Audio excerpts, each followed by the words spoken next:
Pour participer au déjeuner offert par le président du Faso.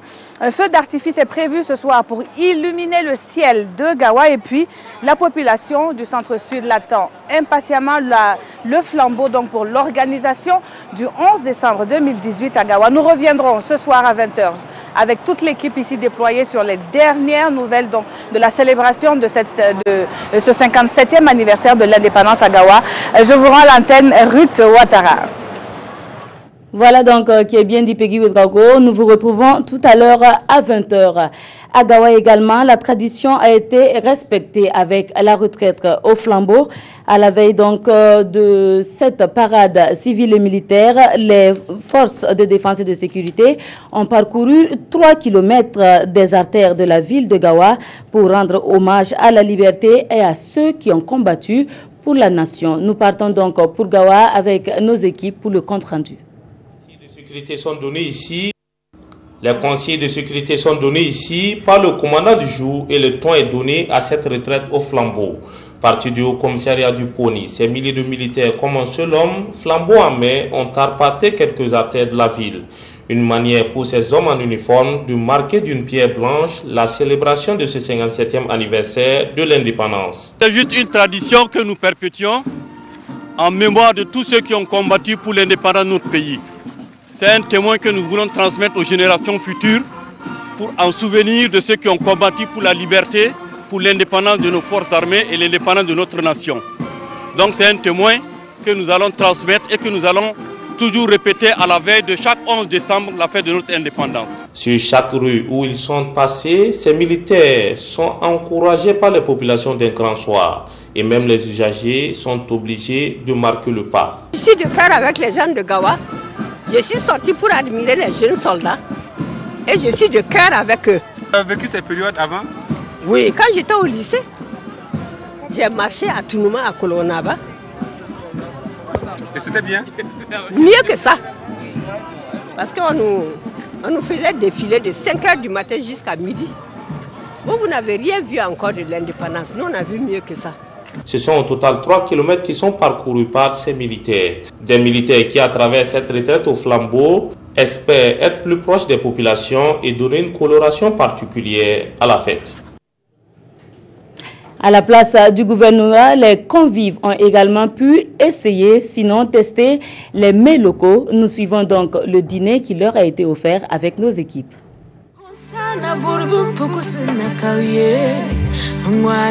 3 voix pour une cause nationale. La célébration du 57e anniversaire de l'indépendance de Burkina Faso. Yeah, Cher Volta, petit pays, rouge, bleu, noir, qui était jadis. Ces voix variées aux rythmiques teintées de rap, de slam sur fond de tradition moderne, ce sont les artistes musiciens Smarty, Eunice et Don Sharp. Le Faso n'est pas deux, le Faso il est un.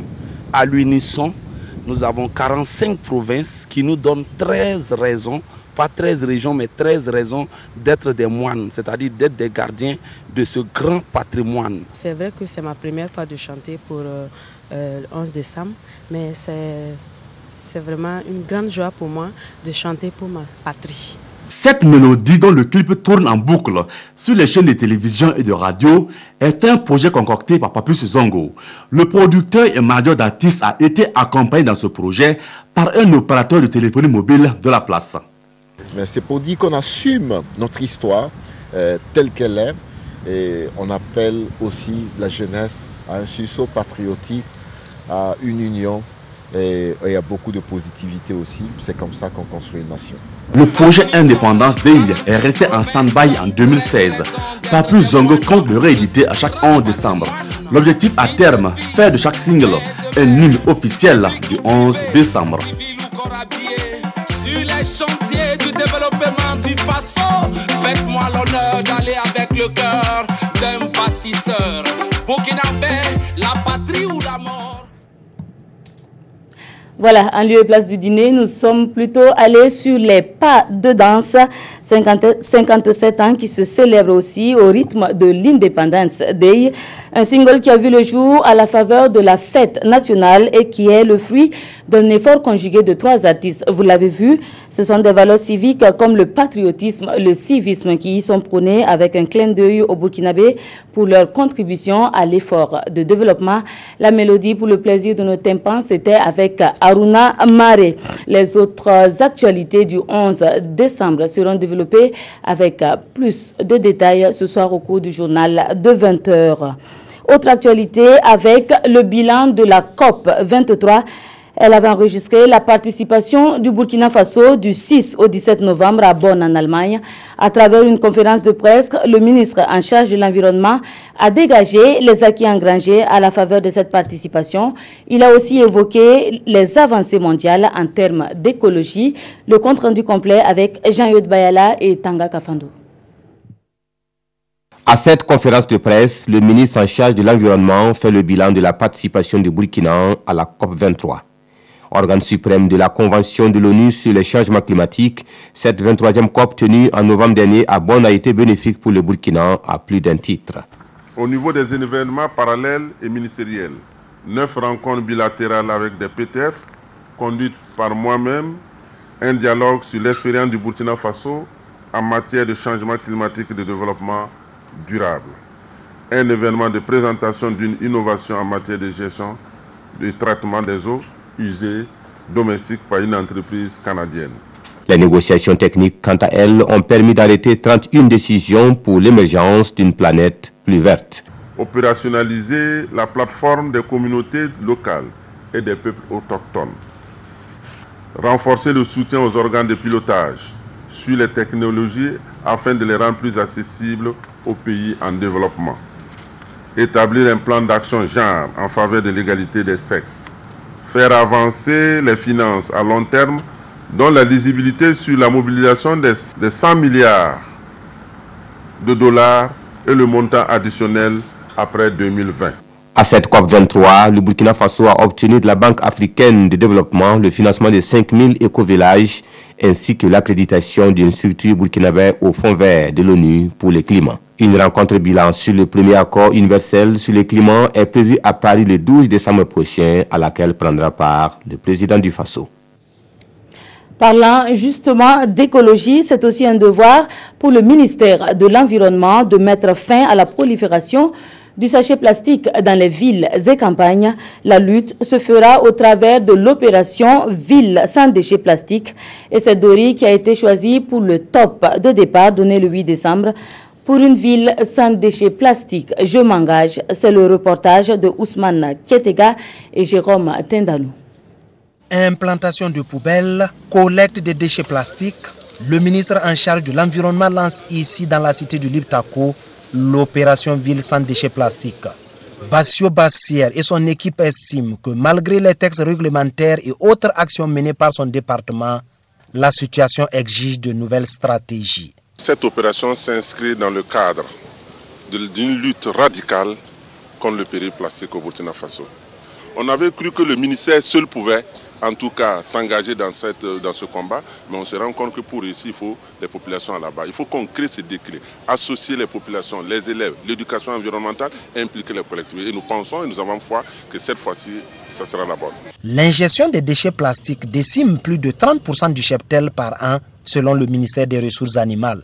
Pour une zone d'élevage par excellence comme le Sahel, il est alors temps d'agir. Quand on voit l'impact que ces sachets-là ont, surtout sur l'élevage, on se dit que le choix de la ville de Dori n'est pas anodin. C'est aussi un défi qui nous est lancé. Et comme je l'ai dit dans mes propos, nous allons nous y investir pour que Dori soit le modèle au niveau du Burkina. Le compte à rebours est donc lancé et le défi est énorme. Laquelle des villes du Burkina sera déclarée ville sans déchets plastiques? Réponse en 2018 à la célébration de la Journée mondiale de l'environnement. Au menu de ce journal également, les lois sur la réforme agraire et foncière et du schéma national d'aménagement et du développement durable du territoire.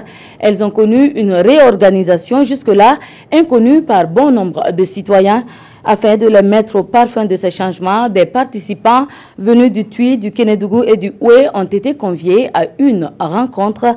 Elle a débuté le 5 décembre dernier avec également comme participants Martin Zerbo, Siriki Milogo et Kadou Romain Ki. Le secrétaire général de la région des Hauts-Bassins reçoit ainsi le schéma national d'aménagement et de développement durable du territoire SNADDT. Un document adopté en Conseil des ministres le 5 janvier 2017. À cette rencontre, il est question pour ces différents acteurs de s'approprier le contenu du SNADDT. Tous les acteurs intervenant dans la région ne connaissent pas le contenu. Et pour que véritablement ce document puisse être exploité par l'ensemble des acteurs, le secrétariat d'État chargé de l'aménagement du territoire a jugé bon de travailler à sa large diffusion afin que véritablement les uns et les autres puissent vraiment s'en approprier et travailler à son application. Plusieurs autres ateliers régionaux sont en vue avec au corps des échanges deux principaux modules. D'abord, on va donc voir les organes et puis les instruments en matière d'aménagement du territoire. Ensuite, le deuxième module va porter sur les orientations du schéma national d'aménagement du territoire de façon globale et donc mettre un accent sur les orientations pour la région donc, des Hauts-Bassins. Nous sommes une région carrefour et qui a plein de potentialités. Ce document-là va permettre aux uns et aux autres de savoir où pour faire telle ou telle activité, telle ou telle action, pour que véritablement, d'une région à une autre, on sente que le Burkina est assez harmonieux. Né de la volonté gouvernementale de doter le Burkina Faso d'une politique nationale d'aménagement du territoire, le SNADDT met en adéquation l'aménagement du territoire et le développement durable au Burkina Faso. La télévision numérique de terre, on en reparle. Cette fois-ci, nous visitons les installations à Kaya avec le président du conseil régional du Centre-Nord. C'est une nouvelle station qui offre une meilleure qualité en termes d'image et de son. Elle est toutefois pilotée depuis Ouagadougou. Le taux de couverture est actuellement estimé à 70% et devrait passer à 100% d'ici à la fin de l'année. Mathias Drabo et Yolande Lompo. Parmi les 35 stations que comporte le réseau de diffusion TNT au Burkina Faso, celle de Kaya, déjà opérationnelle, a reçu la visite du président du conseil régional. Dans cette partie du Burkina, sera installées 2 autres stations pour espérer couvrir la totalité de la région du Centre-Nord. Et au directeur technique de la SBT d'annoncer la fin des interruptions de programme. En cas de problème, le basculement se fera de façon automatique. Toutes les installations sont redondées. C'est pour pallier aux insuffisances des pannes. Lorsqu'il y a une panne, au lieu que nous soyons amenés à arrêter la station pour dépanner, eh bien, le relais est automatiquement fait. Au niveau également de l'émetteur, eh bien, c'est également aussi doublé. C'est des installations qui peuvent fonctionner de façon autonome et pilotées depuis Ouagadougou. Actuellement, la matière première qu'est la fréquence est occupée par la télévision analogique. Le basculement vers la TNT permettra de libérer ces fréquences pour d'autres services. En libérant donc les fréquences, eh bien, ça peut permettre d'améliorer déjà ce qui existe et de passer à la téléphonie mobile de génération plus récente, à savoir la 4G et plus tard la 5G. Ce qui peut donner la possibilité, par exemple, à l'imagerie en matière de santé, de pouvoir faire des interventions chirurgicales à distance. Également, l'éducation. Pour l'heure, la priorité est donnée aux chaînes nationales. Elles devront en retour, à travers leur production, promouvoir une identité culturelle.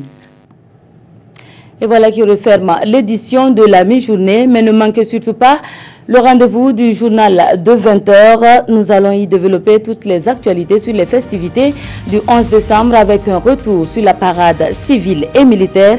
Merci de nous avoir suivis, on se retrouve demain.